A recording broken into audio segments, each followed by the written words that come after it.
নমস্কার, জয়ন্ত কৃষি চ্যানেলে আপনাদেরকে স্বাগত। আমি জয়ন্ত আপনার জন্য একটি খুব গুরুত্বপূর্ণ ভিডিও নিয়ে উপস্থিত হয়েছি। এই জুলাই মাসে আপনারা যদি কতগুলি ফসল আসে সেগুলো চাষ করেন, আপনি কিন্তু কোটিপতি হতে পারেন। কারণ এই কতগুলি ফসল আসে সেগুলো যদি জুলাই মাসে 20 তারিখের মধ্যে বীজ রোপণ করতে পারেন তাহলে কিন্তু বা চাষ করতে পারেন তাহলে কিন্তু প্রচুর পরিমাণে লাভবান হবেন। তো কোন কোন ফসল যেগুলি চাষ করলে বেশি প্রফিট আসবে অন্যদের তুলনায়? আর এই জুলাই মাস বলতে বর্ষাকাল বুঝি আমরা, মানে যখন তখন বৃষ্টি হতে পারে। চাষ করা কিন্তু ততটা সহজ নয়। আপনি ভাবছেন যে চাষ করে দেবো আর লাখপতি হয়ে যাবে, তা নয়। আপনাকে সঠিক পদ্ধতি চাষ করতে হবে, কারণ বর্ষাকালে যখন তখন টানা লম্বা বৃষ্টি হতে পারে, তখন ফসল কিন্তু একবারে গলে পচে নষ্ট হতে পারে। তখন কিন্তু আপনি নিরাশায় শুধু পাবেন। তো এই জন্য বলবো ভিডিওটি ভালো করে দেখে নিন, কোন জাত চাষ করবেন, কোন ফসল চাষ করবেন এবং কি কি প্রতিকূল পরিবেশ সৃষ্টি হতে পারে তার ব্যবস্থা কী নেবেন, সমস্ত তথ্য দেবো এই ভিডিওর মাধ্যমে। তো ভিডিওটি কেটে না দেখে পুরোটা দেখার চেষ্টা করবেন, তাহলে ভালোভাবে বুঝবেন। আর আপনি যদি চ্যানেলে প্রথমবার এসেছেন অবশ্যই চ্যানেলটা সাবস্ক্রাইব করুন, পাশে থাকা বেল আইকনটি ক্লিক করবেন। তাতে কী হবে, যখনই আমি ভিডিও আপলোড করবো তৎক্ষণাৎ আমার মোবাইলে নোটিফিকেশন চলে যাবে, আপনি দেখতে পাবেন কৃষিভিত্তিক ভিডিও পেতে। সর্বপ্রথম জানাই কোন কোন ফসল চাষ করবেন। তো এক নম্বরে যে ফসলটা আমি রেখেছি সেটি হচ্ছে ধনেপাতা। আপনি যদি ধনেপাতা চাষ করতে পারেন এই বর্ষার সিজনে প্রচুর লাভবান হবেন।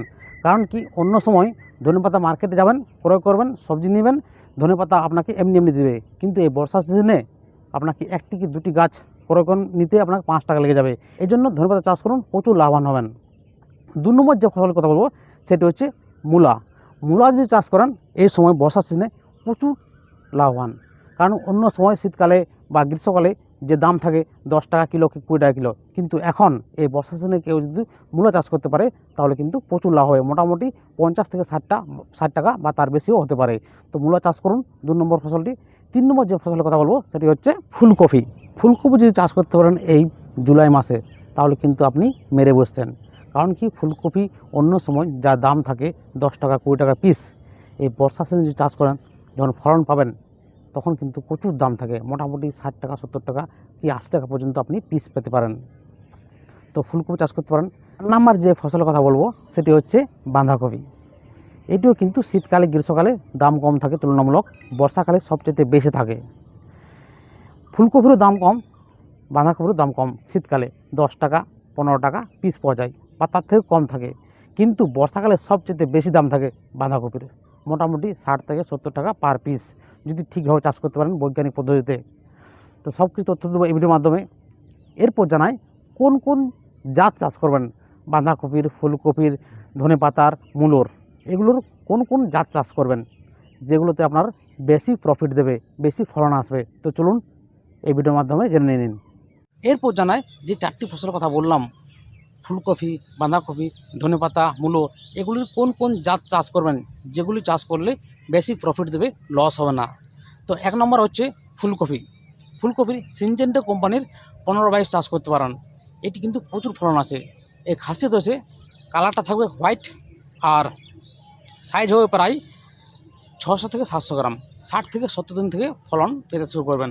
আরেকটি হচ্ছে সিনজেন্টা কোম্পানির মনসুন কুইন। এর ফলনটা একটু কম হবে, 400 গ্রাম থেকে 500 গ্রাম, কিন্তু 45 দিন থেকে ফলন পেতে শুরু করবেন। 45 থেকে 50 দিনের মধ্যে আপনি ফলন পেতে শুরু করবেন। আর এই কালারটাও কিন্তু সাদা থাকবে। ফুলকপির আরও কতগুলো জাত রয়েছে সেগুলো চাষ করতে পারেন। সেগুলি হচ্ছে গ্রীষ্মকালেও কিন্তু সহ্য করতে পারবে প্রচণ্ড খরা, আবার প্রচণ্ড বর্ষা সহ্য করতে পারবে। সেগুলো হচ্ছে সামার কুইন, 15, সামার কিং, এগুলো চাষ করতে পারবেন। প্রচণ্ড কিন্তু ফলন রয়েছে। বাঁধাকপির যেসব জাতের কথা বলবো সেগুলি হচ্ছে NS43, সেমিনিজ 689, শানদার, রয়্যাল বল, এগুলো চাষ করতে পারবেন। মোটামুটি 45 থেকে 50 দিনের মধ্যে আপনি কিন্তু ফলন পেতে শুরু করবেন। বাঁধাকপির যখন বীজ কিনবেন তো অবশ্যই জাত বলে দিলাম, এবার কোম্পানিটা কিন্তু আপনারা নির্ধারিত করবেন যে কোন কোম্পানি ভালো, আপনাদের এলাকাতে কোন কোম্পানি ভালো চলে, সেই ধরনের আপনারা কোম্পানি দেখে চুজ করবেন। আমি আর কোম্পানি বললাম না। এরপর যে ফসলের কথা বলবো সেটি হচ্ছে মূলা। মূলা আপনি কোন জাত চাষ করবেন, হোয়াইট কুইন, কোরেন, RD 157, সিনজেন্টা কোম্পানি, বা আপনাদের অন্য কোম্পানিও চাষ করতে পারেন যেগুলো আপনাদের এলাকাতে ভালো ব্র্যান্ড হিসেবে পরিচিত। ধনেপাতার কতগুলি জাতের নাম বলবো, সেগুলো আপনি চাষ করতে পারেন, যেমন কোরেন্ডার, AK47 বা জ্যোতি, বা আপনাদের এলাকাতে যেসব ভ্যারাইটিগুলো চলে সেগুলো আপনি কিন্তু চাষবাস করতে পারেন।